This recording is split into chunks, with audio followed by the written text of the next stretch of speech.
What's up, everyone? I'm Cullen Thomas, and I'm here with my brother. I'm Jake Thomas. And you're watching the Crushing Cans podcast. Today we are watching UFC Fight Night Live, Tyron Woodley versus Gilbert Burns. Jake, can you tell us a little bit about this fight? So, me being a wrestler, I'm really excited about this fight. I haven't exactly been the hugest fan of Tyron Woodley. He's kind of a boring point fighter in my opinion, but I'm looking for him to get out there and get back to what he was when he first started. Gilbert Burns is a killer, and Tyron Woodley needs this win to prove that he's still at the elite. Age is not on his side in this fight right here. Yeah, I liked Tyron before he became champion. It seems like when he became champion, he went the GSP route and started safe fighting and really fought to not lose instead of fighting to win. Well, so I do think that he went the GSP route, except that I do think that GSP attacked. GSP was a jabber. He did keep his distance, but he also used his jab to set up his takedown, and he was really good at that. Tyron Woodley likes to wait and try to get these guys frustrated so that they come in at him. So the difference is not in the fact that he's fighting like GSP. It's the fact that he's waiting without really doing much. You look at all of the Stephen Thompson fights. All he did was stand back and wait for Stephen Thompson to engage to try to counter. We don't want to see that from him. We want to see him actually fight. We want to see him go after it. We want to see him try to get after Gilbert Burns and do something. That's what I'm hoping to see from him. He says he's hungry, and he says that's what we're going to see tonight. So let's hope for that. What are we drinking tonight, Jake? So tonight we are drinking Irish Death. This is a alcohol that's volume is 7.8%, and I'm really excited to try it. My brother says we've drank it before, but I'm telling you. We've had it once, but it's been a while. So let's go ahead and pop this bad boy open and see what we get.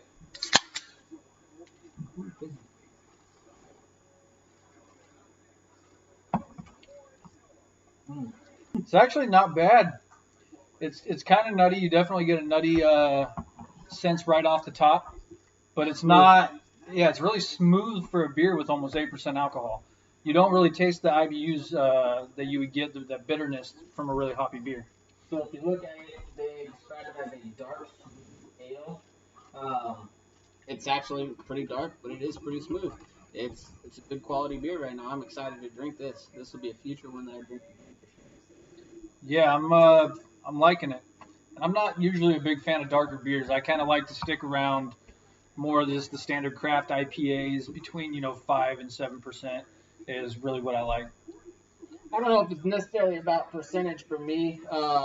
I'm definitely an IPA guy. Living out here in the Pacific Northwest, we're pretty spoiled.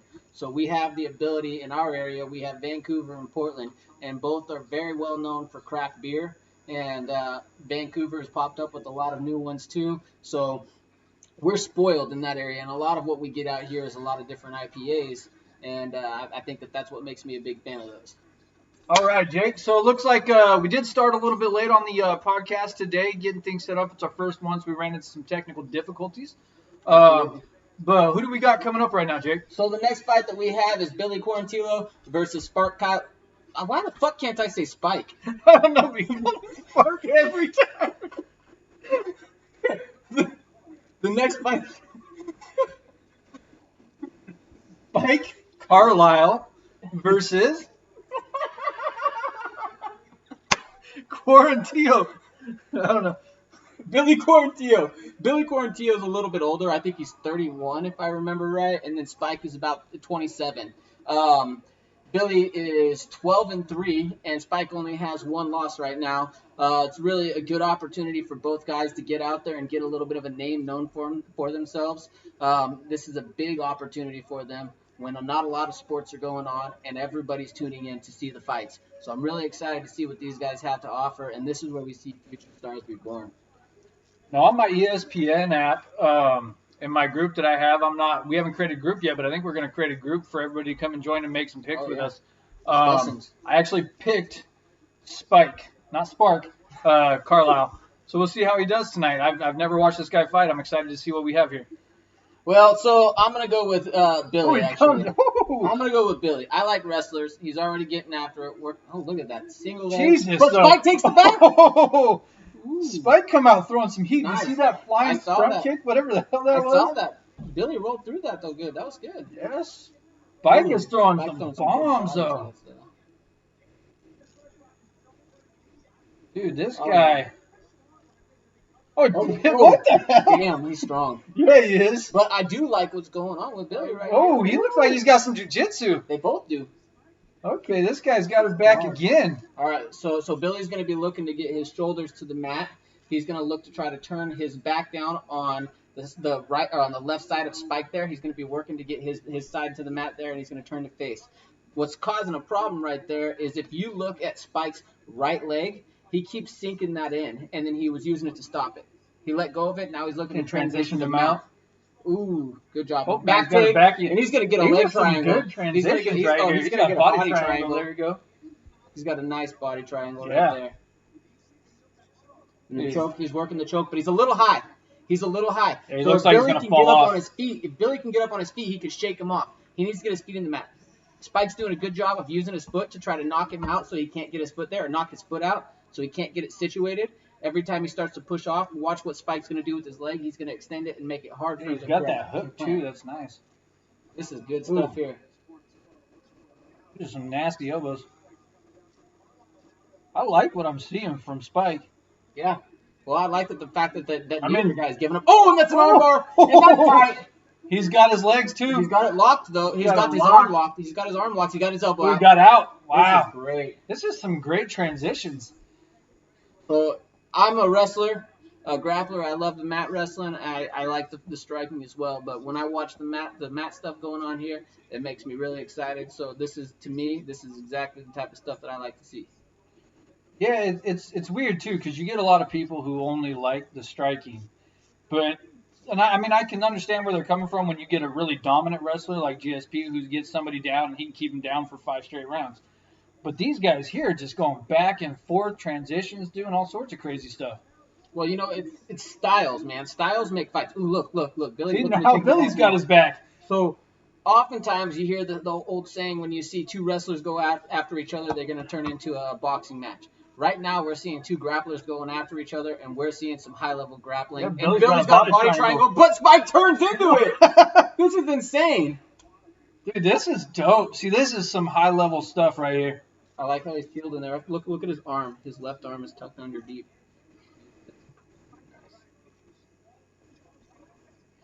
So they're both working at a super high pace, though. It's only round 1. And grappling takes a lot out of you. Especially when you move the weight. Ooh, nice. He's starting to set up a rubber guard.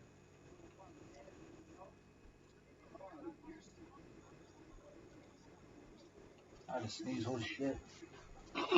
I'll edit that out. Don't you pass that shit to me. Allergies, man. I had to turn my air off to make sure I didn't get any air coming into the mic. All right, the guys are still working. Looks like Carlisle has the top right now. He's in guard. Yeah, I like it. So he's creating a little bit too much space, though. Carlisle needs to take that space away and smother. He's doing that now, but his leg is too high. You don't want that arm on the inside of your leg when you go side control there. He's going to roll through. Knee bar. Oh, but he lost it. Nice job. Carlisle just pulled him off of that. He just said nope. He's got some strength, man. Yeah, he's going to be a problem. What weight class is this? 155? 45? No, this is 45. God, dude, he looks like a 55er easy. He could probably compete in both. I mean, I'm actually surprised with both of them, to be honest. Yeah, they look like some big dudes at 145. Yeah. Those good elbows from the bottom. So I'm definitely thinking that Spike taking the first round. Yeah. But, looking at what's going on, the biggest thing that I'm seeing is the difference is definitely that strength factor. They both got the skill and the technique to to grapple and roll through all these positions. But, Spike is just so much stronger. He's relentless, too. This is insane. Good. See, that guy can compete at 55, too. Oh, yeah. I don't know how big Billy is in real life, but he looks like he's on the smaller end next to Spike right now. Yeah, Spike is just, Jesus, he's throwing haymakers. You know what it kind of reminds me of? What's that kid's name? Ooh, what happened there? That was really weird because the 10-second clap came up and Spike got up and walked away like the round was over, but it wasn't. Yeah. And fucking Billy just ran and just plowed him. Well, you know and what? And then the bell came. It teaches you a lesson, right? That was definitely a rookie mistake. You never stop fighting until that bell sounds. And in all honesty, I want to say until the ref stops you. This is what I teach. So I coach. We see that a lot too, where sometimes the ref will either stop a fight too early, stop a fight too late, or he'll have a guy that will be in a really dominant position, and the bell will go, but the ref won't pull him off or anything. Yeah. Well, you know, it's your job to protect yourself at all times. The ref can't prevent people from making fouls, you know, and doing all that stuff. Mm-hmm. So you protect yourself at all times. And you should be protecting yourself at least until that ref stops you. So I coach high school wrestling. And one of the things that we tell people is you don't stop wrestling until the ref stops you. Right? So you might think that you hear a whistle, a bell, or a sound or anything like that. But here's the reality of it. When you're in a tournament, there's a whole bunch of other whistles and stuff going off. You wait until that ref stops you. And in this thing here, who knows? That was dude, he's so lucky he didn't get knocked out. That was a clean left. Mm-hmm. Yeah, I love you on that one. And it was legal. It was 100% legal because the bell did not sound yet. Oh! What is this? So I'm not sure striking is their game. It's crazy though. Wow. Dude, this is fight of the night so far for me. I've watched almost all of the fights so far, and dude, this is crazy. The grappling, the rolling. Dude, he's going for, what is that, a Kimura right now? Kind of reverse. He's on the back now. Interesting. But yeah, this is definitely my fight of the night so far. This is a must-see fight if you guys are keeping up and haven't watched it. This is one you're gonna want to watch. Billy's got his back right now. And Carlisle just turned right into it. So Billy made the mistake of leaving too much space there. You don't want to create space. Space is not your friend. You got to take that space away when you're on top or when you're trying to be offensive. You allow that person on bottom to get space, they can reverse you, they can stand you up, they can start countering and looking for their different submissions. You got to take that space away. You have to smother. If you look at what Carlisle's doing, he's a lot tighter to the body. And it makes it hard. Watch the guillotine here. Nah, he's just going to stand up. I don't think he'll get the guillotine. I think he's just going to stand up with it, but he's going to pop down. That left arm's too tight. Dude, he can grab it. He can get it. He's got the head. Look at that. Well, maybe. If he pulled that arm in, ooh. Good stuff. But where's your underhook? And he grabbed it and just pulled him right down again. Elbows from bottom. See, this is, you know, the master of the ground fighting on the bottom, who my favorite guy was to watch, is what he's reminding me of. Kenny Florian. Kenny Florian was brutal on the bottom. You take him down, he's throwing elbows. He's coming at you, and he's cutting you down.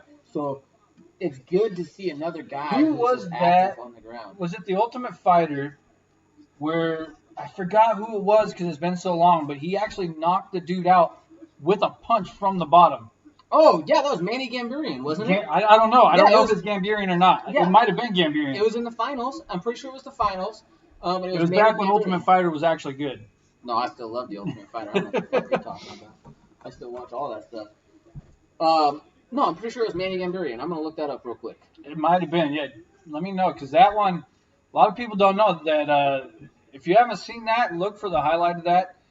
He knocked the dude out from the bottom. You don't see that.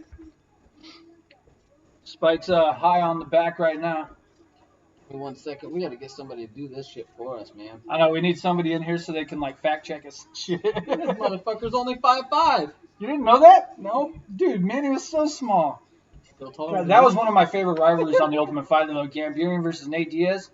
Whoo! Yeah. Well, that goes all the way back to Carl Parisian, right? Yep. Carl Parisian and Nick Diaz, right? Nope, it was Nate Diaz. Was it Nate Diaz? It's the same season. So Manny was on the show. They brought Carl in. Carl was like a guest coach, and he kept talking shit to Nate. And he kept fucking with him. He was tapping him on the head and stuff. And, Nate doesn't play those type of games. So Nate was starting to get pissed about it. Manny's Carl's cousin, isn't he? I feel like they're related. They're related. Okay. Well, they're both related, and they both have that judo background. You remember that Carl was one of the guys that really brought that judo name into the sport. Remember when he came out, he started throwing people around, and that was people were like, hey, that's an element that we're missing here. And then the next great judo obviously Ronda Rousey. Obviously Ronda Rousey, right? So, judo is an important aspect as well, and I hope more people get back to it. I don't like Spike turning his back right there, dude. He got so lucky that guy's if Billy's striking was good, Spike probably would have went to sleep there. Spike once again just turned his back and kind of like jogged away. He wasn't really running away, but he kind of jogged away. But now Spike's got top control again right now. Ooh. No, Manny Gambari must have been on a different one because Manny Gambari lost. Triangle. What does he do? He's going for the triangle. Hold on. Oh, he's got a locked, but he doesn't have the elbow in the right spot. And the head's low. Okay, he's going to pull out. No, he's out, but it's going to transition to an armbar. You better be looking to transition to an armbar. Nope, he's going for the triangle again. Oh, that's in. How did he do that? That's in. If he can get that elbow in the right spot, that's in. How did he slam that? He's pulling out. It's out. Transition armbar. Yes, take the armbar. Hips in. Spike pulled out, though. It's so close. Ooh. Hips. This kind of reminds me of when Chael fought the fat dude. I call him the fat dude because he came in way overweight. He didn't want to lose that belt. Paulo Filo. You're talking about Filo. Mr. Talk to Nobody. Mama. Paulo Filo. Yeah, fucking Paulo Filo when fucking. Oh man, that was crazy. That second fight when he came in like 10 pounds overweight or some stupid shit. Yeah, that's the one you're talking about right there. That was ridiculous. So I had the opportunity to watch Chael. Well, you know this actually. They don't know this. I had the opportunity to watch Chael fight. Down in Cali? Yeah. So this was Anderson Silva versus Chael Sonnen 1. It was a great time. It was awesome. We get there, and one thing that we don't really have in our area is tailgate parties, right? So our arena is the Moda Center, sorry. Our arena is the Moda Center, and we are not allowed to tailgate there. So every time I try to go to an event or something like that, that's taken away from us. When I went out there to Oakland to watch that fight, I think it was UFC 117. I went out there. I was training with Rick the Horror Story, former UFC fighter, and I painted the gym and we made a deal. We get some tickets and stuff like that, real good seats. And Rick Story fought on that card. Chael Sonnen fought, and I'm in there in the tailgate parties, and I'm just telling everybody, Chael's gonna smoke him. Chael's gonna smoke him. And I was laughing because at the weigh-ins, Chael Sonnen's drinking a Dr. Pepper right after he weighs in, while Anderson Silva's on the scale. And I'm sitting there telling everybody around me, Chael's going to smoke him. Chael's going to smoke him. And go to watch the fight. Chael's whooping him. I'm screaming, yes, yes. A bunch of people around me sitting silent. Everybody thought that Anderson Silva was going to win. And I'm over here, fuck yeah, freaking out, having a great time, talking shit to everybody around me, drunk. And then, here comes the triangle. And I was at Anthony's house that night. I was with Anthony and Chance, and they were both silent because they wanted Anderson Silva to win. They were dead silent the whole fight. When Chael was beating him on the feet, beating him on the ground, Chael was beating him everywhere. And then all of a sudden, halfway into the fourth round, this is crazy. We did some. He's got the leg. No, he's not going to submit him. That was just a wild fight. Probably one of my favorite fights ever, especially because Chael, being a Northwest guy, kind of helped put us on the map up here. Well, Randy Couture did it, and Matt Lindland did it first. But, yeah, he definitely brought the popularity, though. Like, you think about it, Randy Couture was a gangster from West Lynn, Oregon. Goddamn right. Main streets. So, you think about it, Randy Couture, he was a big star in the early days. It's not. No, he's got it. He's on the side, but he's got it. He's got it, dude. That's in. That's such an interesting choke. What the? Because he's just squeezing. His arms probably got too tired. It's round 3. I mean, as of right now, this fight could be even. Nah, Spike could be up 2-0. I think we don't know how these stupid judges are. Man, we've seen these judges so many times, especially a fight that's just been on the ground for almost the entire fight. Well, which is what I love to see. The good thing is neither guy is giving up in any position. They're both fighting from every position. That makes it that much harder for the judges because, a takedown means nothing if you just lay there. If you're active with the takedown, you're landing strikes, that means something. But if you're on bottom and you're working and you're throwing punches from the bottom, you're attacking submissions, you're creating space, you're taking the top position, you're sweeping them, whatever it is, you're also doing something that's effective. You're still doing something good. But the problem that I see for Billy is Spike has been on top more, Spike is stronger, and Spike looks more explosive. Billy looks like he's almost in defense mode and trying to attack everything with a counter offense. Yeah. He had that triangle. I think that triangle was probably his last hope to win, to be honest. He's got 2 minutes. But this is good one. Both guys have shown that they're highly skilled on the ground. Both guys have shown they probably need some work on the feet. Well, I hope neither guy gets cut because I still want to see both guys fight again. Yeah, I would love to see both guys fight again. They both made me fans from everything I've seen so far tonight. Well, this is my fight of the night so far. Here's the other thing you got to think about. With this whole coronavirus thing going on, how much actual preparation are they able to get? How many people are they able to actually practice with? So I know when I'm coaching wrestling, during the peak part of the season that we have about 90 people in the room. 90 to 100 people. We had 98 people in one of our leagues this year. After this coronavirus thing, our numbers went way down. Things got shut down. But we're doing some little private practices, trying to make things work wherever we can, going over to people's houses and doing stuff like that. But we're significantly down in numbers. Our numbers are nowhere near where they were. We have just a small core group of people that are like real hard, die-hard wrestlers in it that are showing up. So you're looking at 8 to 10 wrestlers of 90-plus wrestlers that are showing up. So what do these fighters have that they're actually working with? I have a feeling a lot of their partners might not be there. I have a feeling they're having to figure out ways to make things work.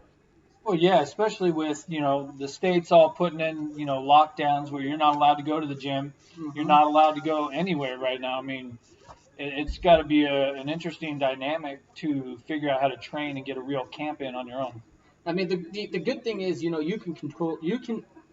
good thing is you can control your own cardio, right? Yeah, you have to be self-motivated.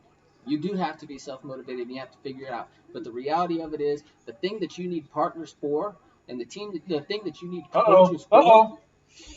They're tired and throwing. Shit. They're tired and throwing wild. These guys, after 3 hard-fought rounds on the ground, are just throwing. Ooh! Oh, is he gonna finish it before? Oh, the bell though! Woo! God dang, dude! Billy almost knocked him out. Billy takes that third round. It just depends on how they do that second round. I think the first round definitely goes to Spike. I think Spike won the fight. I got to give it to Spike. I mean, even that last round, he 4 minutes out of the 5 minutes, he was on top. I would say that I think that well, I mean, you also have to look at damage though. Who did the most damage, right? And the entire time Billy was active on the bottom. It would be a different situation if Spike was just sitting there. So since Spike is not just sitting there, or Billy's not just sitting there, Billy's scoring too. Yeah. So I think that makes it a lot closer. And then if you look at it, who did the most damage? It should. But a lot of these judges don't seem to understand the ground game. It seems like they keep implementing nothing but boxing judges, and that might be the biggest problem with MMA. Well, I don't know if it's necessarily that they're boxing judges, but I think it's just the fact that they have a good old boy system. So I applied to be a judge, and I applied to be a ref with the Washington State. Actually, I didn't apply. Let me take that back. I didn't apply. I emailed the state. Asking them, because I'm looking to try to figure out how to get back into the sport. I don't have time to train and stuff. I love to fight, and I want to fight again one day, but I'm not really having the time to do that. I coach wrestling. I'm busy all the time. So I want to get back in the sport by either judging or reffing. So I contact Washington State. I go to the website, and I email them and ask them for help. And they say nothing. I get no response back from the state of Washington. So I have a feeling there's a little bit of a good old boy system in place there. And I know that there's different athletic commissions and there's independent commissions outside of the state. All right, here's the decision. Oh, we're back to the decision. Yep. Spike. Wow. They gave it to Billy. I told you that second round, dude. You fucker, I just told you it depended on the second round. Rewind it back. I said it was closer than you thought. You rewind it back. I said it all depends on how they do that second round. I said the third round I think goes to Billy because of damage. And I said the first round definitely goes to Spike. Depends on that second round. I'm talking about earlier. I straight up said that second round was closer than you think.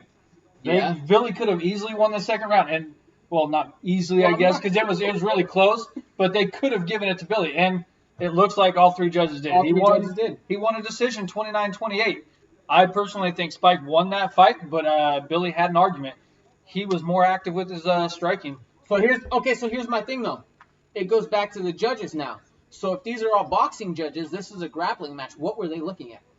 Yeah, they were probably just looking at the strikes. The strikes that Billy landed, that second round where Spike actually got up and turned around, that might have cost him the round. He won that round up until that point where he heard the clap. He got up and walked away. About that one. That was the second round. Yeah, I know that was the second round, but I didn't realize you were talking about that point. I was like, what? Yeah, so that might be what cost him that round. Because Billy blasted him with a nice left hand that dropped him. It did drop him. Yeah. I want to hear this. Let's hear what DC has to say.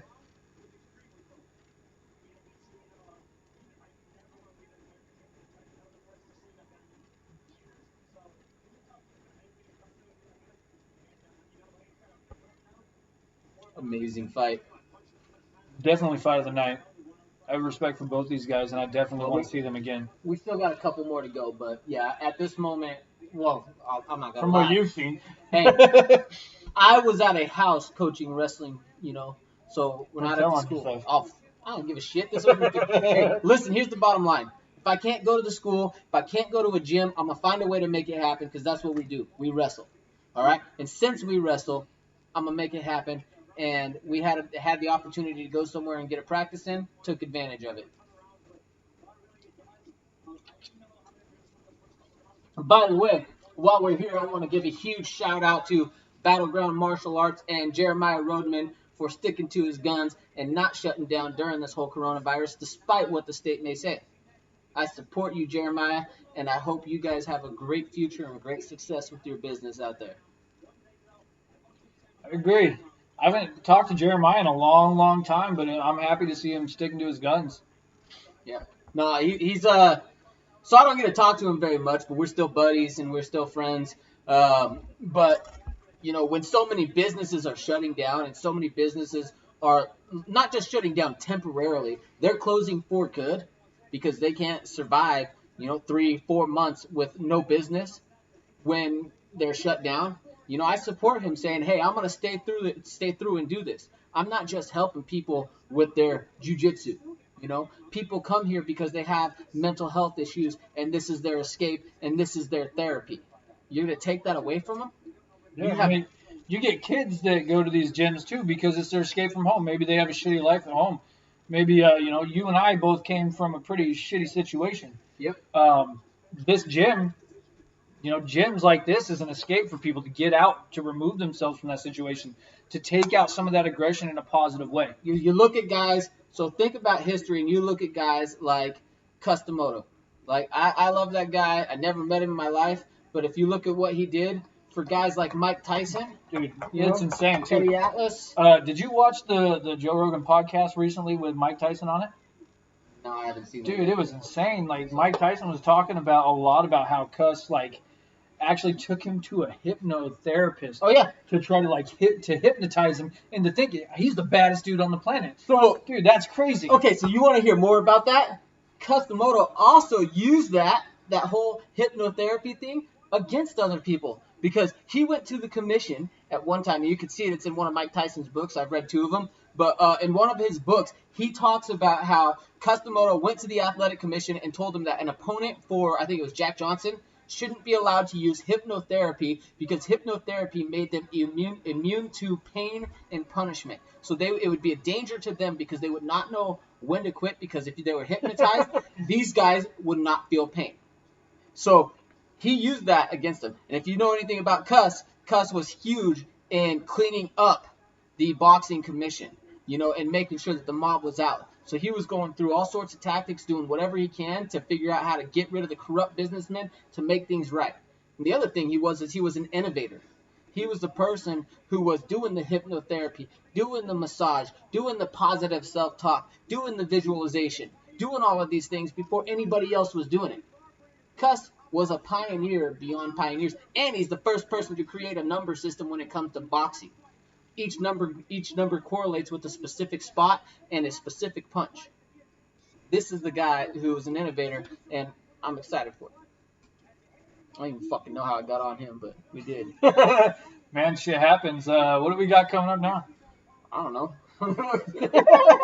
Nerd, you're supposed to have that up. I was looking up something else. Yeah, so right now they're showing Amanda Nunes. She's the goat of fucking women's MMA. I mean, what Ronda Rousey did for women's MMA to get them into the UFC and get them on the map was amazing. She's definitely going down. She's a Hall of Famer for sure. But Ronda Rousey or fucking Amanda Nunes is just fucking insane, dude. The way she knocked out probably the baddest chick on the planet. I don't know if she's the baddest chick, but she's not anymore. So I'm not going to call her the baddest chick on the planet, but what I will tell you is that she was the most feared chick on the planet. I think the biggest problem was a lot of girls would come after her, and when they get that fight, they're like, this is a huge opportunity. I'm excited for the opportunity. But then they're like, oh, no. Who am I fighting? I'm fighting Cyborg. So fighting Cyborg is a huge difference than fighting anybody else just because of her past accomplishments and the fact that she has been very dominant. You know, this is what happens with a lot of fighters. They get psyched up when it comes to the big name. Amanda Nunes didn't get psyched up. Amanda Nunes rose to the occasion. Yeah. But I'll tell you what. He's my favorite female fighter. Who is that? So he's got this infatuation with JoJo Calderwood. Joanne Calderwood. It ain't infatuation. She's amazing. I love that girl. I told you. All right. So it looks like coming up right now, we've got. Oh my God. You're going to make me say this guy's name? Okay. So his name, it looks like, I'm not making this up. His name is like Blagoy Ivanov.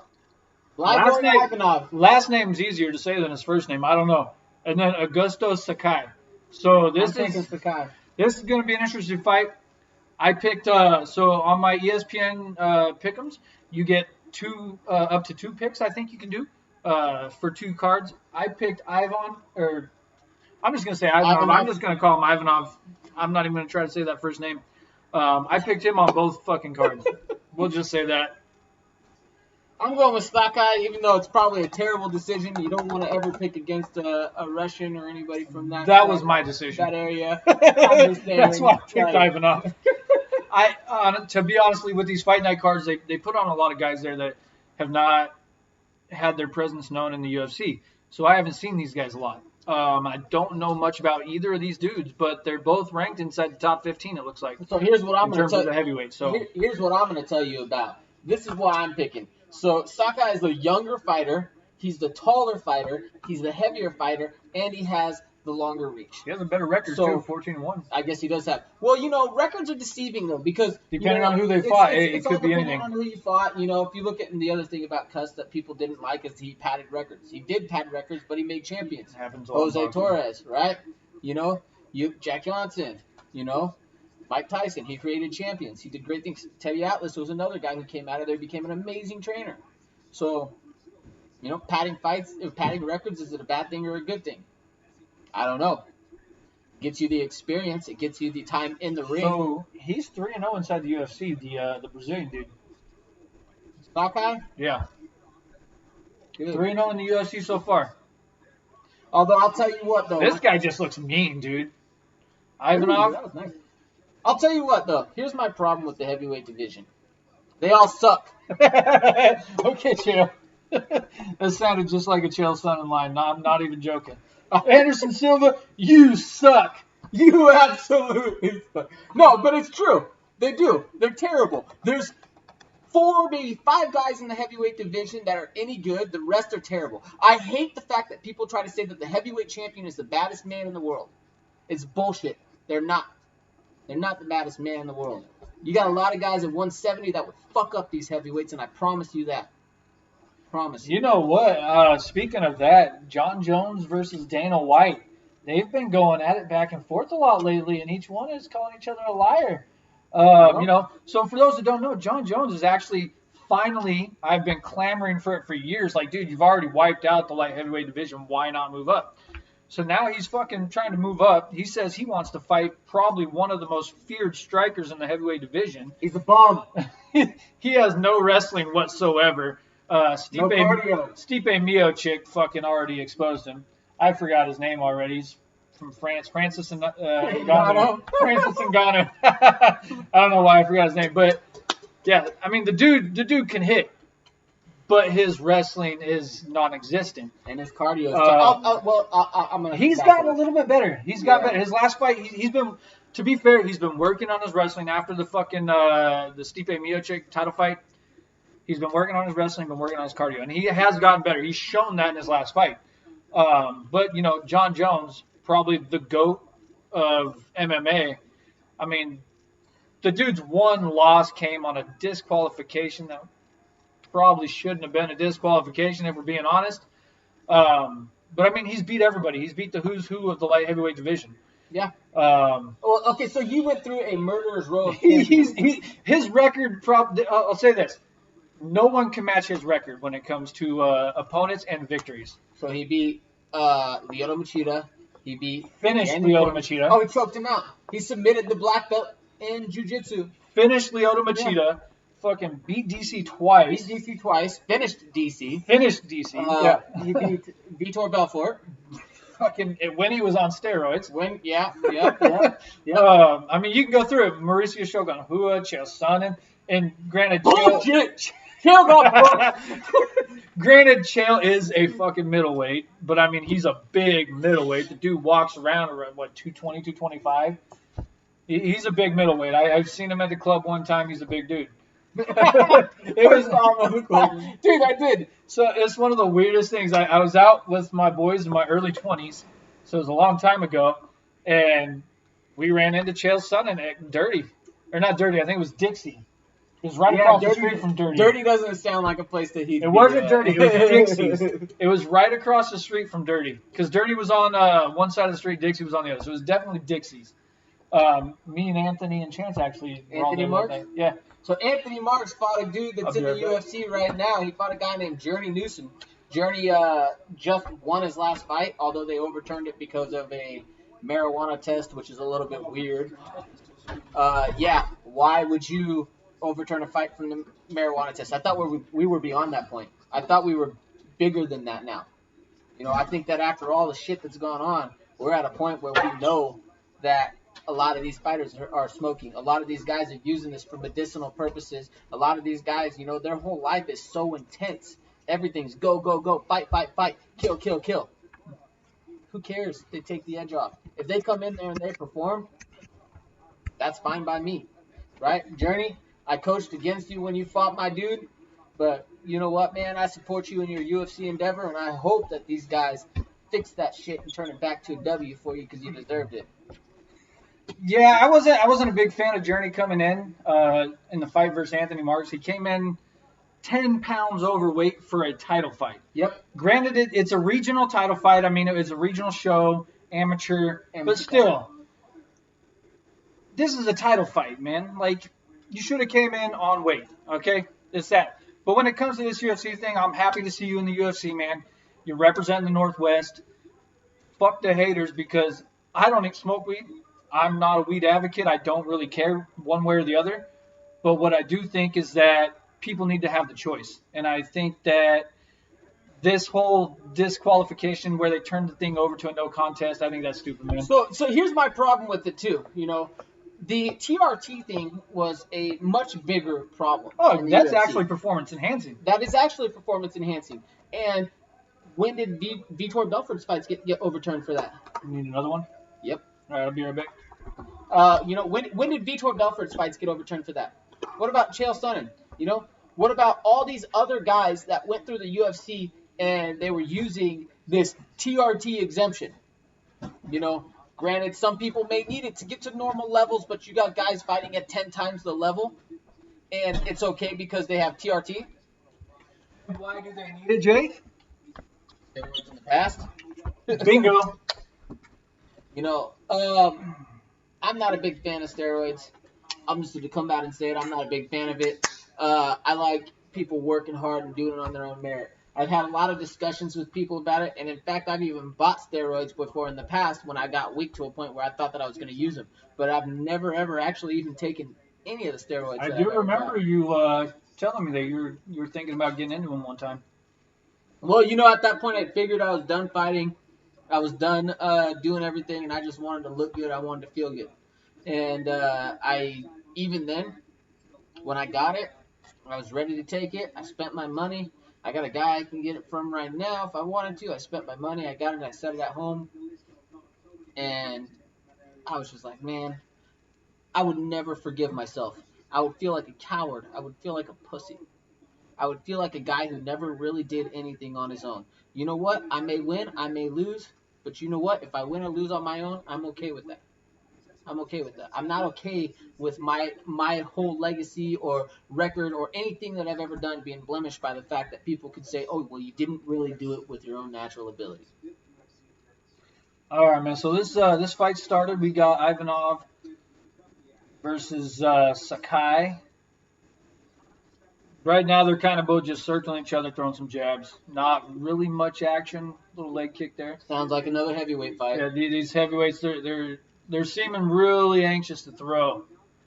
Obviously, we all know that in the heavyweight division, anybody can put anybody out at any second. So if you're a heavyweight, you better be able to knock somebody out. Right? Force. Listen, people. Science for bitch. you. Force equals mass times acceleration. Ooh. These heavyweights have more mass. If they can throw it relatively fast, they should be able to hit pretty dang hard. Sakai knows how to use his reach, though. He keeps catching Ivanov coming in.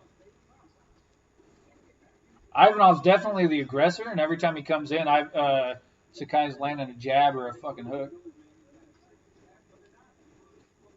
That one didn't land.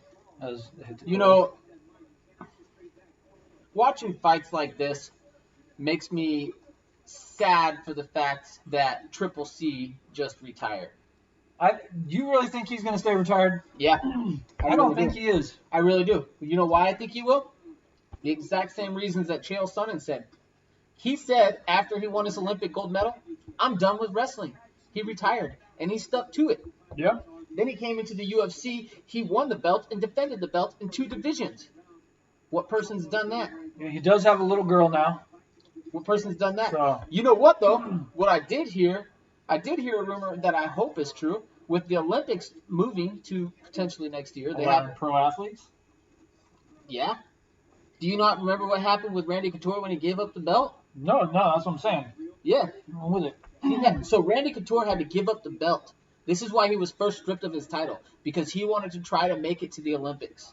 He tried to make it to the Olympics for Greco, and the UFC didn't want to let him, which is where all their fights, I don't know if it's all their fights, but a lot of their fights between the UFC and Randy Couture come from, is because Randy Couture had an Olympic gold vision in his mind, and the UFC didn't want to let him pursue it, right? So I have a feeling, and I've heard little rumors, I know Chael talked about it, and some of the people I see on a lot of these wrestling forums and in the coaches groups that I'm in and the wrestling groups I'm in, there's a lot of little nuggets and rumors coming out that Henry Cejudo may potentially be trying to run for the Olympics again, with it moving to 2021. He accomplished everything that he needed to do in MMA.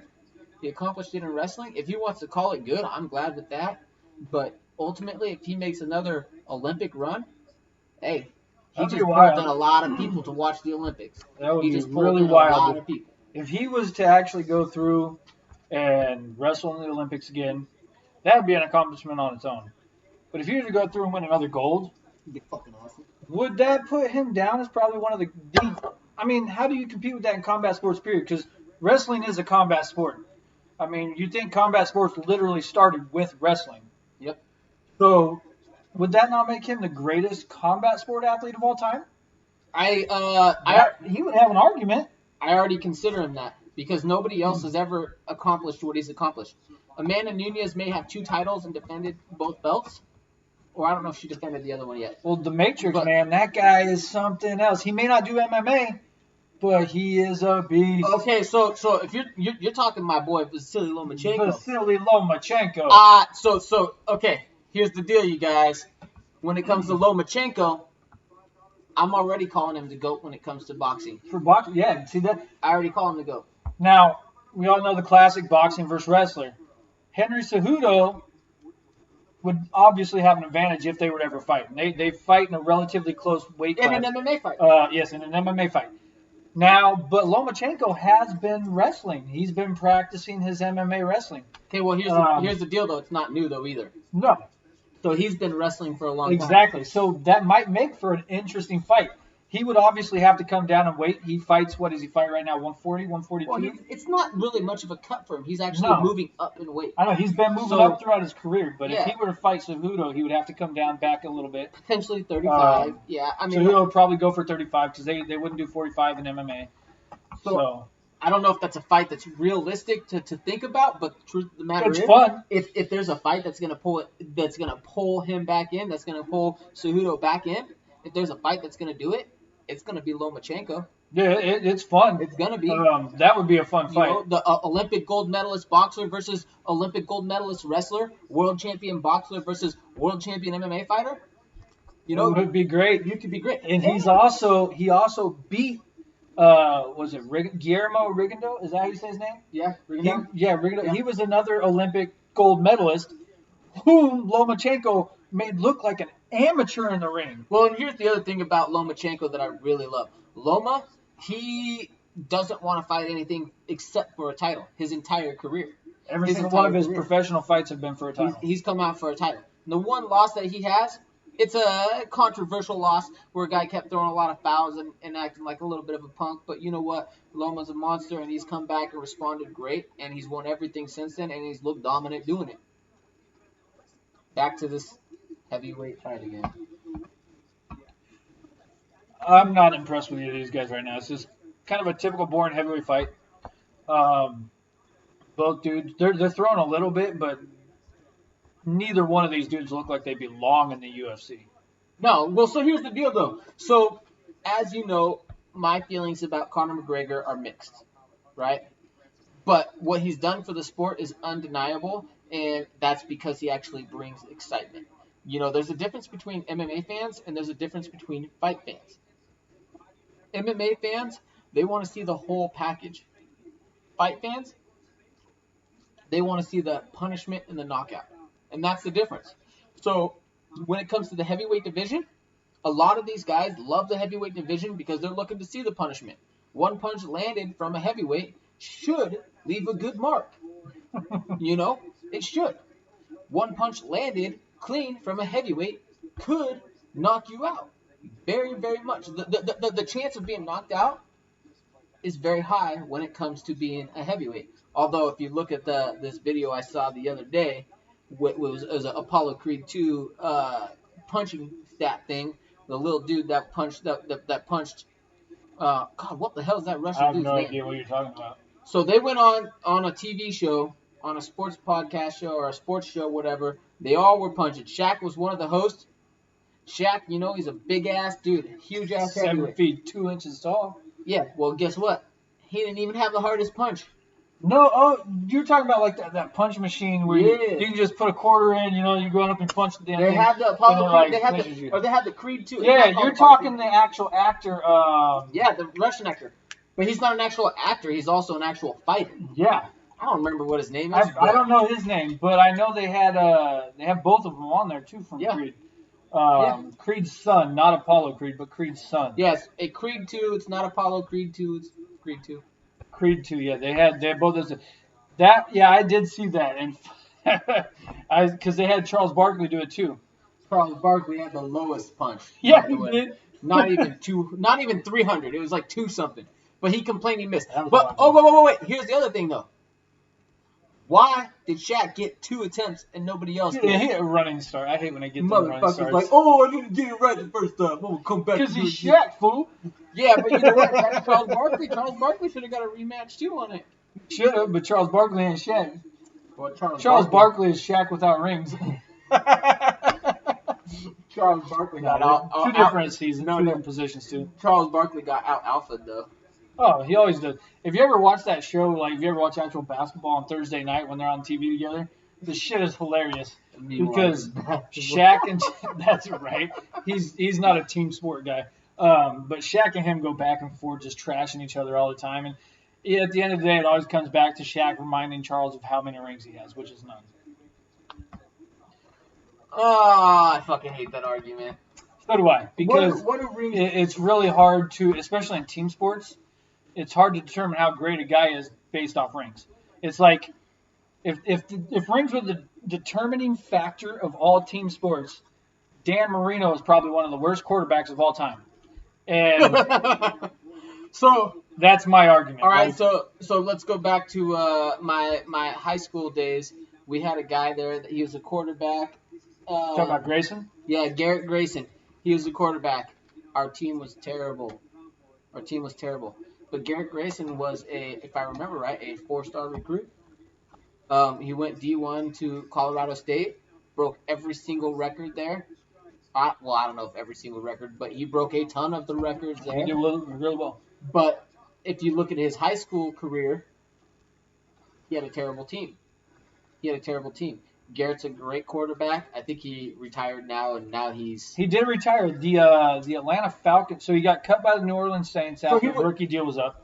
And the Atlanta Falcons actually offered him a contract, and he turned it down. No, he took the Falcons. No, that's not the one he turned down. He took the Falcons contract, and then afterwards he got transferred to Colorado. He got transferred to the Broncos. Oh, traded? Yeah, traded to the Broncos. So he got traded to the Broncos there, or I don't know if he even got traded. I think his contract was up and he got dropped by the Falcons, and then the Broncos picked him up. No, I'm pretty sure he turned down the Falcons contract. I'll have to look it up later, but no. I know he actually turned down a contract offer. Yes, retired. And that was that was in Denver because he started purchasing real estate. So he bought real estate, and Denver was super excited to have him back because of all of the records that he broke at Colorado State.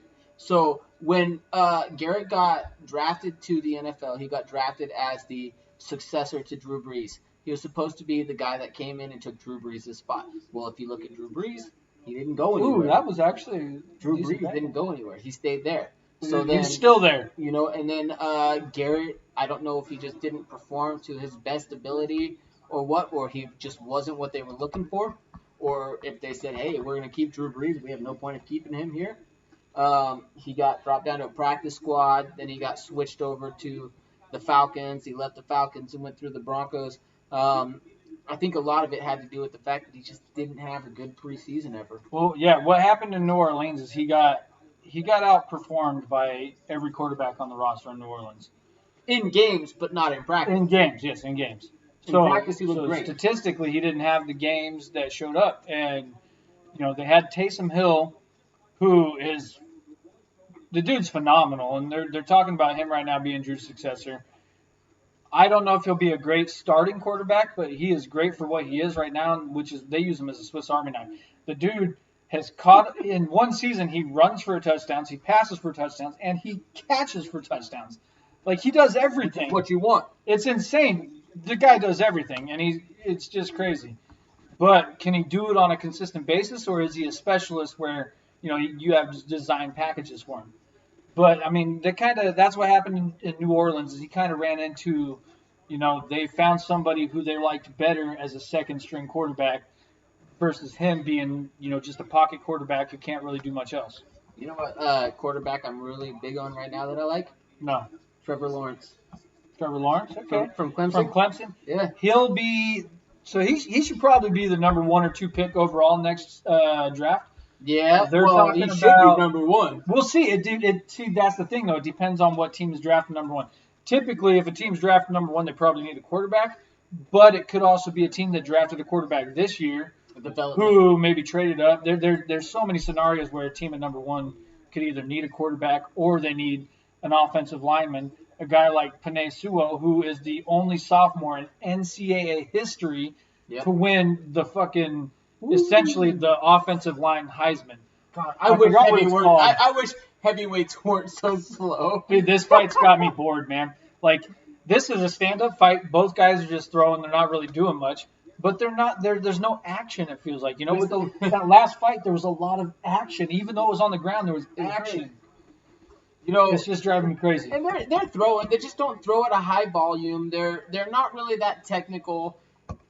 It's the same problem that I have. These guys just look real sloppy. Even I like heavyweights. Like Andre Arlovsky is probably one of my favorite fighters of all time. I just he's fun to watch. I watched him growing up, so it's kind of like I've got this nostalgia with him. So when I watch him fight, I just love watching him. But if you look at him, you should probably realistically be a 205 pounder. Oh, absolutely. He chose to not cut weight. Absolutely. He just went natural. He fought at heavyweight without any fucking, I'm going to cut down. He still won the belt. Like Andre Arlovsky, it goes back to my original point earlier. The lighter guys are better. Oh, absolutely. I think John Jones heavyweights would beat. I think John Jones would beat Francis if they fought. I would pick John Jones to win. So most of the heavyweight champions have not even topped out on the scale. Oh no, they're not at 265. So there's a couple that have. And speaking of Alistair Overeem, he actually used to be a light heavyweight. Ballooned up to well over 265 to where he had to cut down to 265. Oh, you must be talking about his horse meat. Yeah, his horse meat. His Canelo Alvarez horse meat that he was eating. And then he dropped down. Finally, he started realizing, he had to stop ballooning up so big because it was costing him fights. Like, he couldn't move. Well, I don't know about that. I don't know about that. I think it's more of a USADA thing. Well, that USADA definitely. I think that I definitely think because you're getting tested all the time now, randomly, and if you're not at a testing point when they call you, you're gonna fail instantly. Yeah. Well, so what I'm curious about is how things are going to start turning out. Yeah. Well, because how are they testing people? I had heard that, and this is I can't confirm this. I can't say this is true, but I had heard that they weren't testing. That's really interesting. For steroids, maybe they weren't doing random stuff. I'm sure they're testing these fighters that are fighting, but I have a feeling that, or what I heard was that they weren't testing, so I'm assuming it's probably the random stuff. So, I guarantee you they're testing them here for the fight for sure. I guarantee you, but I just don't know if they were doing it up to out of combat, like they say. Yeah. Well, I mean, with all the restrictions in different states and different countries and stuff like that, it becomes extremely difficult. What are you going to tell a guy? Hey, we can't come to whatever country you live in to test you. I want you to fly here to do it. You're going to fly to the United States to test? Yeah. Oh, no, wait. Travel ban. Can't come to the United States. We're going to go somewhere else. So, I mean, your best way to do it is... Dude, he's holding onto the cage. Oh, yeah, that should be a point to that. Definitely. But that's a shitty ass. See, this is the problem. Look at this. This is low-level stuff. I teach my kindergartners. It was not even I teach my kindergartners not to do that stupid, pathetic stuff right there. What he just did there with that headlock. So we got the decision coming up, but I mean, that was pathetic. To be honest, the fight probably should be a draw, and both guys should lose. Put my beer on myself. This guy. Well, I'll tell you what though. There's one fighter that I'm overall throughout his career that I've really liked. That he's had waves up and down, and I wish he had great striking because if he had great striking, this guy would potentially be the greatest fighter ever. Who are you talking about? Damian Maia. Dude, Damian Maia. God damn it, man. So, Damian Maia is, in my opinion, one of the best fighters ever. Probably has the best ground game in MMA. No, I think he's one of the best fighters ever, but I just wish that he had better striking, then he could be the best fighter ever. Oh, absolutely. It's just hard for me to put him as one of the best when he got disrespected by Anderson like that, man. That was crazy. But Anderson didn't even engage him, though. No, that's the problem. He wanted to counter. He was trying to counter. This goes back to my same problem. This goes back to my same problem with Tyrone Woodley. Trying to be a counter fighter. Yeah. Well, Anderson Silva's like standing back. Oh, you're such a fake and a fraud. I'm gonna put a mask on when you weigh in. Why the fuck were they wearing masks during weigh-ins? Literally the day before they're fighting each other without masks. To make the government happy. Dude, I actually watched Joe Rogan. Stupid. Joe Rogan brought it up on his podcast yesterday. He's look, this guy's got to wear a mask in the background. But not the ref, not the person talking. Not the ref. Yeah. Joe Rogan's like literally, what the fuck? How silly is it that they're wearing masks right before they get in the cage to fight? Terrible. So here's the other thing, though. Is this a split? Oh, we got a split decision. I told you it was close. On.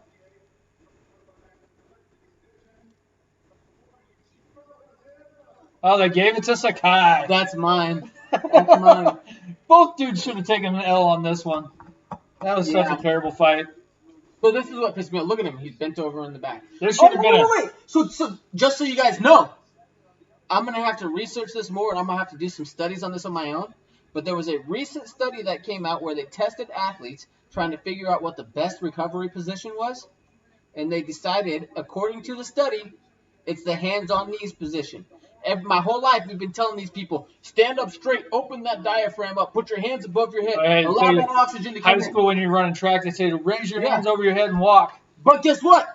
According to this study, that's not the right way. The best way to do it is the way that your body naturally puts you in, which is in the hands-on-knee position. When you're running track, you get done running your mile in high school or whatever, you instantly bend over and you put your hands on your knees. Yeah, well, and it's natural. So there's science to it. It's not even that it's natural. It's science to it, right? Your body wants oxygen. Your body wants air. So I'm not. Flab. These slow motions of these fat heavyweights, dude. They're not even in shape heavyweights. They're fat heavyweights. Well, okay, I'll give them a credit on that. On that, given the coronavirus, everybody should be a little bit fatter than they typically are. I'm pretty fat than I should be. Here's the bullshit though. You should be doing cardio. Cardio kills should more be, fat. but I don't. So. Because I drink too much beer. Hey. Hey, by the way, I want to tell you guys though. So don't listen to these motherfuckers that tell you otherwise. So I've actually lost weight during the coronavirus. So I'm 5'4". Absolutely possible. I'm 5'4". I'm not very tall. I fought at 125 pounds. I fought at 135 pounds. You wrestled at 112 pounds. Probably shouldn't have, but did. Cut 25 pounds 2 to 3 times a week. Yo, do what your team needs, man. I'm a team man. I might be an individual sports person, but I'm all about my team. My team is ride or die, man. If my team needs me to go 112, and I'm capable of making 112 because the other people are too weak-minded to do it, I'm doing it. I'll cut 30, 40 pounds if I have to make it. I'm about to make my team win. We were monsters. I went to Heritage High School. You know what they call it? It was a good team, but that cost you, man. Honestly, that cost you. Hey, you know what? My team was great. We were Heritage. Our team was Heritage High School. We'd go to tournaments. We'd show up at tournaments, and people would say, "Oh, that's Heritage." Yeah, you had a fucking beast of a coach too. You know what they call Heritage? You know what the other schools used to call us? Heritage. Heritage. They didn't call us Heritage. Now that coach is not coaching there anymore. I'm coaching there. Coach Mack. I'm an assistant coach. Coach Mack, Hall of Fame coach. Coach Mack, baby. Yep. Coaching the Olympics. World. You guys definitely had an advantage when it came to wrestling in the Vancouver area. Yeah, he's a great coach. I love him to death. He's a huge support of my life, and I think without Coach Mack, definitely, I wouldn't be where I am today. Didn't his son actually do your wedding?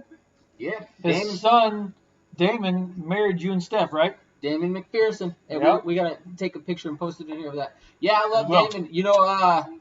A lot of people might think that there's issues and beef between me and Damon because after the whole wedding and all that stuff, when it came to the new season, we split and created our own team. Bottom line is, I love Damon.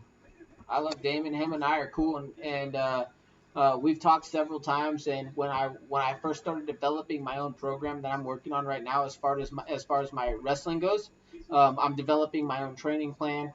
He's one of the people I showed it to and talked to a little bit about it. Damon McPherson, national champion wrestler, just in case you guys don't know, one of the baddest dudes ever. If you watch Chael Sonnen, one of Chael Sonnen's podcasts, he had this podcast where he talked about, it was a podcast. He talked about. I heard that one. Yeah, he talked about Cobra wrestling and pit wrestling. So I used to bounce around a little bit between both Cobra and pit wrestling, and Damon went to pit. Chael Sonnen told everybody on that podcast that Damon was the best wrestler he's ever wrestled, and he taught him that frog shot that Chael Sonnen used all through college. So, I love the coaches that I have, and I love Damon to death, and he's one of my favorite people out there. Bottom line was, though, I have a team. I have a high school team that I gotta develop to the next level. I got almost 100 youth kids that I gotta develop to the next level, and I just had a little bit of a different style of coaching, a little bit of a different way of doing things. Not saying that he's doing things wrong, because guess what? He had like 4 or 5 guys in the Washington State tournament this past season. I just do things a little bit different, but I love him more than anything. Yeah, man. So are we at the main event right now? Main event. We got Tyron Woodley, the number 1 ranked I guess number 2 technically. He's the number 1 contender. He's the number 1 contender in the welterweight division, going up against Gilbert Burns, who is number 6 in the welterweight division.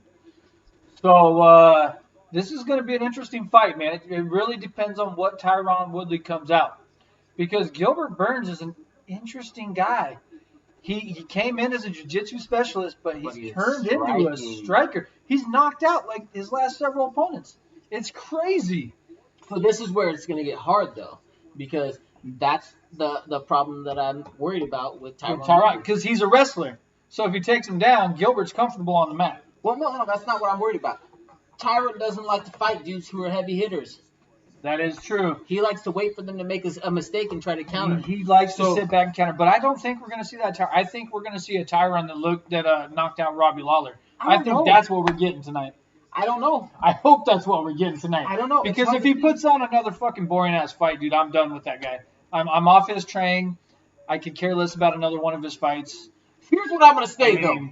Tyron knocking out Josh Koscheck right there. So I watched Tyron. You were with me when he fucking fought Nathan Coy in Portland at the Rose Garden. At Strikeforce. Yeah. So have you ever rewatched that fight on video? No.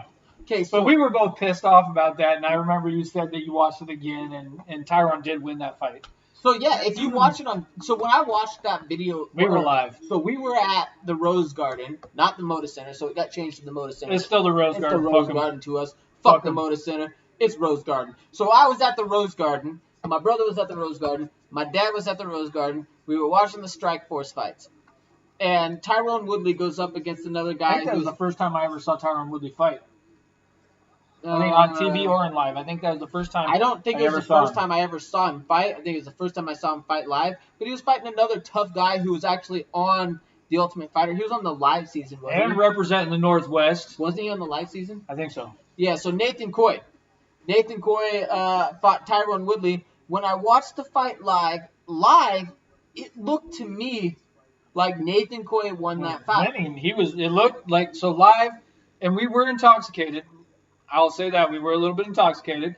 So we only had one position to watch the fight too, but it looked like Nathan was actually out wrestling Tyron.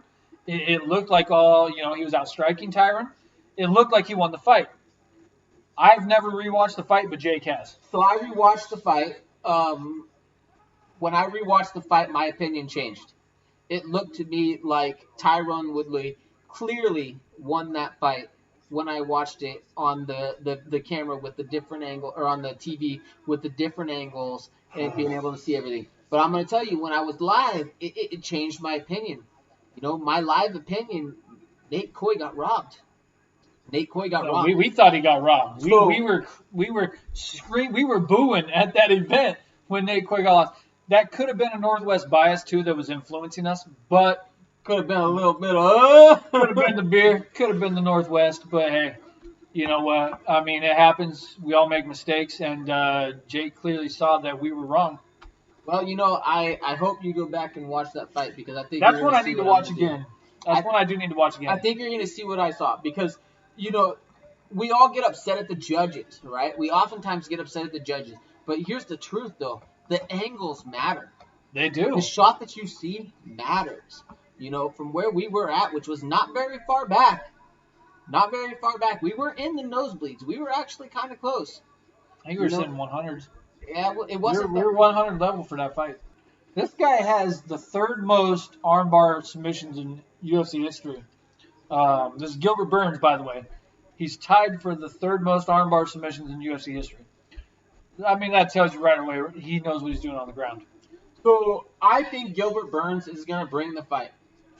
Oh, I think he's going to push the pace too. I think he's going to try to get in there and push the pace. Is Tyron Woodley going to engage, or is Tyron going to sit back and look for that one punch? We'll see, man. But either way, I think so. Somebody's getting knocked out in this fight.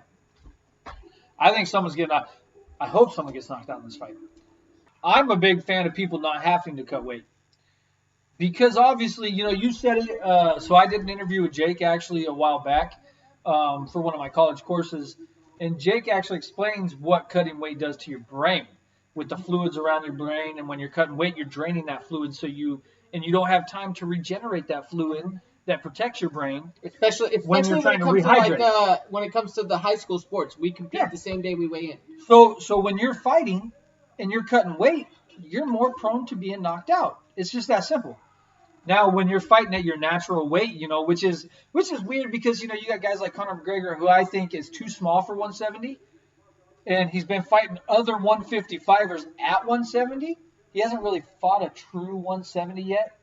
But they're fucking talking about Kamaru Usman versus Conor McGregor. So, okay. Which is stupid because, I mean, you think Khabib's a 155er who dominated Conor on the ground, and Conor showed he has ground skills. I mean, to all the people that think Conor has no ground game, he clearly has a ground game. He's the only guy in UFC history to win a round against Khabib. Khabib's never lost a round other than one, and that was against Conor. Now, well, I mean, I don't know anything about that. No, it's a fact. You can look it up. You can look it up. I promise you. That is a fact. I've done the research for that. But my point is like, it's almost better to fight at your natural weight, which is why I wish they would add one weight class in between 155. Get rid of 175. Go 155, 165, and then do 175. No. Here's what I think. If you want to be fair to everybody, it has to be a percentage of body weight. The difference between the weight classes has got to be an even percentage. Okay? If you realistically are talking about being fair, you got to be a percentage. When it comes down to you going from 205 to 265, that's a big percentage. But here's the other thing you have to take into consideration. How many people are in those categories, right? How easy is it to find a guy that's in the heavyweight category? That's inequality. Not very easy. You put a 235-pound weight class in there, your 265 weight class is going to have nobody besides a couple of fatties. Dude, Gilbert Burns just landed a nice shot. Oh! Gilbert Burns is on top of Woodley, smashing with a hammer fist right. We didn't even make official predictions. No, we're at 415. Well, to be fair, I picked Gilbert Burns in one of my picks and Woodley in the other one. I think you could tell based on my conversations that I'm not a huge Tyron Woodley fan, even though I've never been a big Tyron Woodley fan. Gilbert Burns is trying to tap him out. He's got a he's going to a neck crank right now. No, he doesn't even have. He almost had a neck crank. It looked like he's got the grapevine. So when I say grapevine, what I'm talking about is his legs. How he's got them underneath and kind of hooking the legs.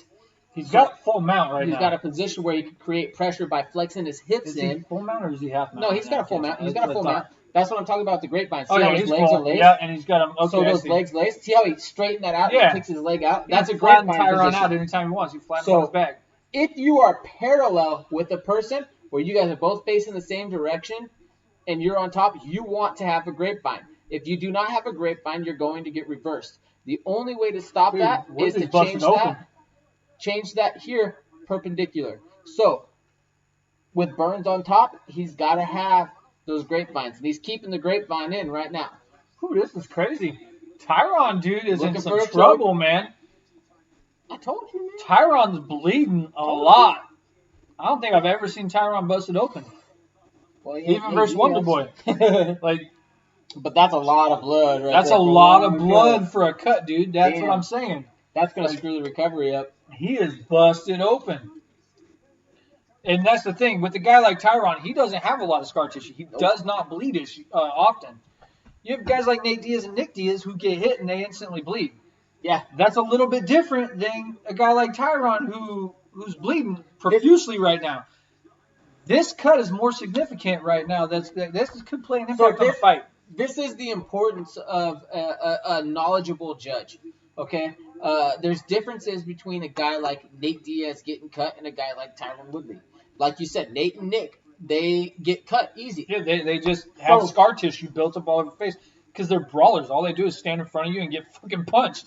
So does it mean anything if they get cut? Not necessarily, because, I mean, the most minute punch could cut them. But what about the damage factor? That's where That's where it's hard to judge damage because typically when you look at damage, you say, oh, this guy's busted open. Yep. He must have got hit hard. Yep. But with certain guys, that damage factor doesn't. It's hard to judge. It's just hard to judge. Yep. That's where I run into the problem with the whole damage part being in there. You know, effective striking, I like it. You got to land more strikes than the other dude. You got to be more precise than the other dude. Okay, cool. Gilbert's mixing it up on his feet. But the other thing you also have to do is you have to be more powerful. So here's the other thing that I hate, though. I absolutely hate the term effective strike. Because it's hard to judge what's effective. Who's judging what's effective? Yeah, fucking A. I mean, is a jab effective? I've seen not all jabs are equal. You see dudes just poking a jab out there. Okay, jab, jab, jab. Am I scoring or am I not? But or are you using that jab to set something else up? Exactly. Then you see maybe the jab's not really a jab. Maybe it's just fucking. It's a magician type thing. I'm distracting you over here with my jab while I'm really fucking coming through with a fucking right hook or something. Or maybe I'm just popping that jab out to try to create my distance and figure out how far away I am from it. Okay, so if I can throw my jab, 10 times and figure out where I'm at with it, good. I can figure out where I'm at. Now I know I can hit him with the other hand. Man, this is crazy because Woodley right now looks like he's kind of scared. He's looking like Woodley who sits on the fucking fence all the time. He looks like, that's what I'm saying. He looks like Woodley like I told you he was going to look. Fought Stephen Thompson. He looks like the Woodley that fought Stephen Thompson right now. He was scared, sitting on the fences, trying to avoid the knockout. Gilbert Burns, I told you he would look. But he came out and he wanted to fight. I think he realized that Gilbert Burns is a fucking contender because Gilbert Burns, oh yeah, dude, that gash is fucking huge on his left eye. It's not bleeding like terribly right now. It's not bleeding that bad right now, but that gash is huge. Okay, but does that also say that he didn't recover very well? It's gonna be interesting to see because if he Burns won the first round, definitely. We'll say Burns won the first round. I would say that I feel like when I'm dehydrated, it is harder for me to. Not harder. When I'm dehydrated, we'll say that. When I'm dehydrated, if I go to the doctors and they're trying to test my blood, right? So as a professional fighter or anything like that, they do blood work and stuff like that. Oftentimes they pull it from your arm. If I'm dehydrated, it's hard for them to get that blood out. It doesn't just pour out right away, right? So if I'm more hydrated, my blood seems to come out much easier. Now, this isn't science or anything from me. This is just my bro science from myself and what I've observed. So, with the fact that Tyron Woodley is not really bleeding as hard as he should from such a big cut, does that mean that he didn't properly hydrate? I don't know. I will say, though, that Tyron Woodley has that wait and pray mentality once again. Oh, he throws this weird-looking right hook. Gilbert Burns is a monster, though. Ooh, that was good. That was a good uppercut, right hook. Yeah, Burns is dominating this fight, to be honest. I mean, Woodley's not showing me anything that really has me believing that he's competing. No. You know what? It's a typical Woodley fight. I hate to say it, though. It's typical Woodley. I mean, Kamaru Usman dominated him fucking on the ground, on the feet, everywhere. Kamaru Usman exposed this guy. It frustrates me being a huge wrestling fan. But let's get back to this fight. Looks like Tyron's actually finally starting to engage. Well, he has a little bit. He's down 2-0. Down 2 rounds. He's been dominated on the grappling and on the feet. Oh yeah, dude. Gilbert Burns is. It's weird because with a guy like Stephen Thompson, he's no threat on the ground. Ooh, he just got hurt by that punch. So that's what pissed me off a lot about those fights. Did you see that right? Yes, I did. But Stephen Thompson's not a threat on the ground. Tyron Woodley was so scared to do anything with Stephen. Ooh, Gilbert's kind of fucking dangerous everywhere. He got hurt by that though. He put his hands down and he stopped and stared. He tried to possum it, but he couldn't. Mm-hmm. This is interesting. Tyron, if he would have stopped. Oh, that clipped him, dude. Oh, damn. Dude, an inch fucking closer. Oh man, that was someone's going to sleep. Let's do it. Hey, share this shit with all your fucking friends, your fucking family. I don't even give a fuck if they follow MMA, if they drink beer. Maybe there's some weird fucking people that don't believe in beer. I don't know. I don't know what the case is. Hey, just make sure you share the link with people. I gotta ask you, what the fuck is Hell Right? So, Hell Right, man. It's a fucking song. So all my country fans out there know. All right, you guys fucking know what Hell Right means. This is Blake Shelton, baby. Hell Right. Oh, is that what the BS stands for? Yeah, the BS. So we got the BS on the side of the hat here. I thought that was just bullshit. When I bought the hat, I thought it was bullshit. Hell right, bullshit. No. It took me a minute. I might be a little bit slow. I don't know, but I went to the Blake Shelton concert, and I bought the hat at the Blake Shelton concert. What does Blake Shelton sing? I don't know a single song. You ever heard Old Red? That's probably his most famous song, Old Red. Come on, somebody, why don't you run? The dog. Yeah. So that's the one. That's Blake Shelton. I actually really like that song. That's what I'm saying. I went to his concert, baby, and this is where I bought the hat. Anyway, so I don't listen to country, but I've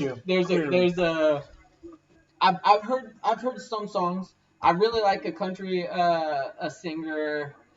God, I haven't listened to him in years. What was his name? His name was Jimmy Wayne.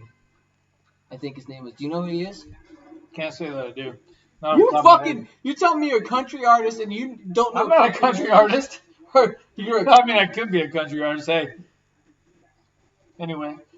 Jimmy Wayne. I'm gonna look him up. He used to sing this song called "I Love You This Much, and I'm waiting on you to make up your mind." That song.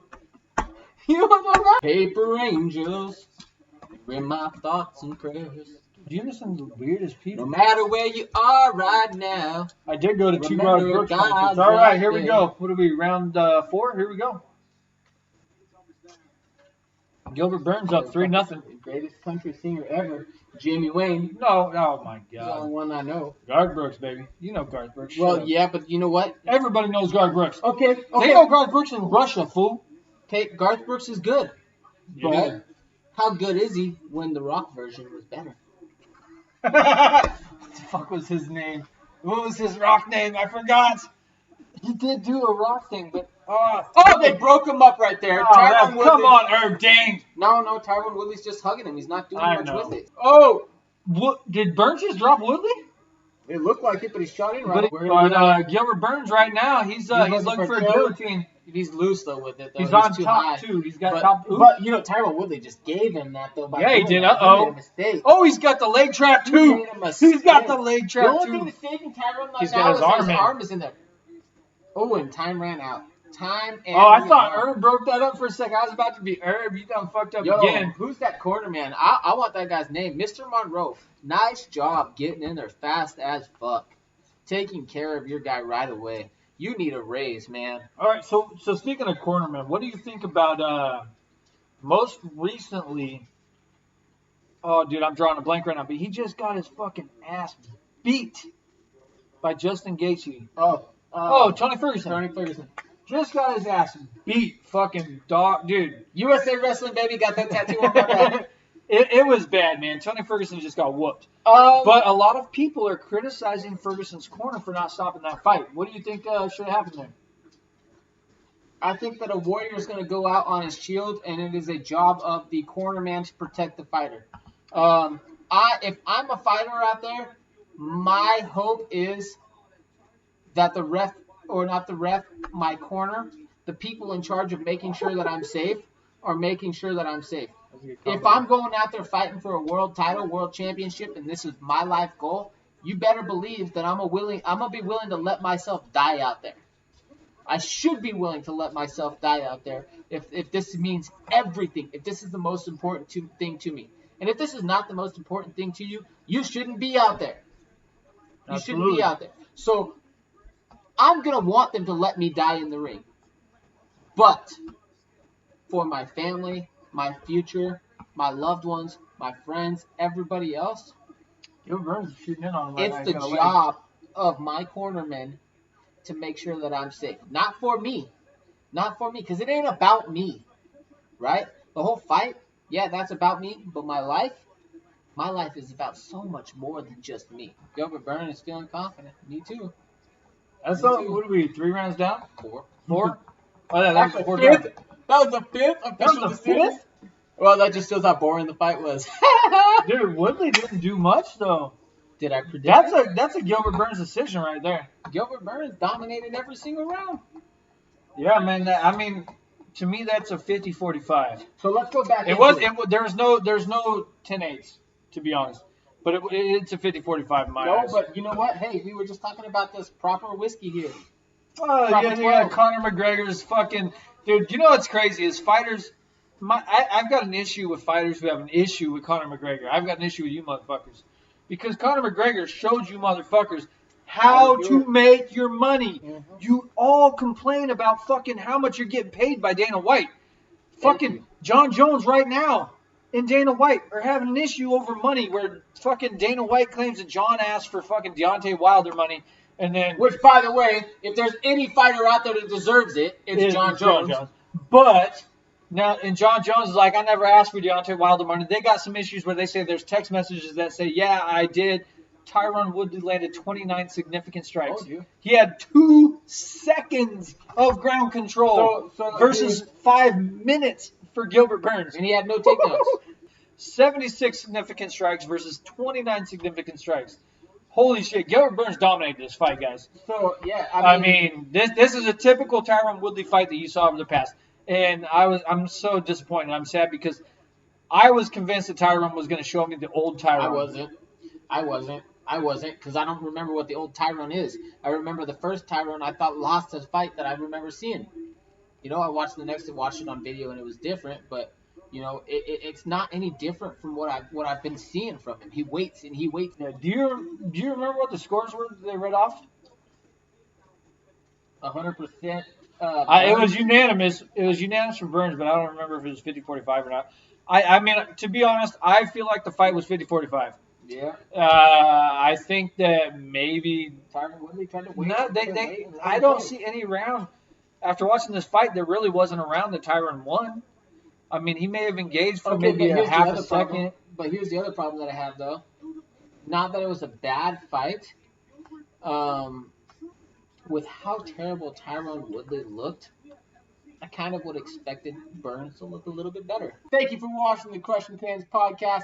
Tonight we were drinking some Irish Death Smooth Dark Ale. We hope you tune in next time for the next one.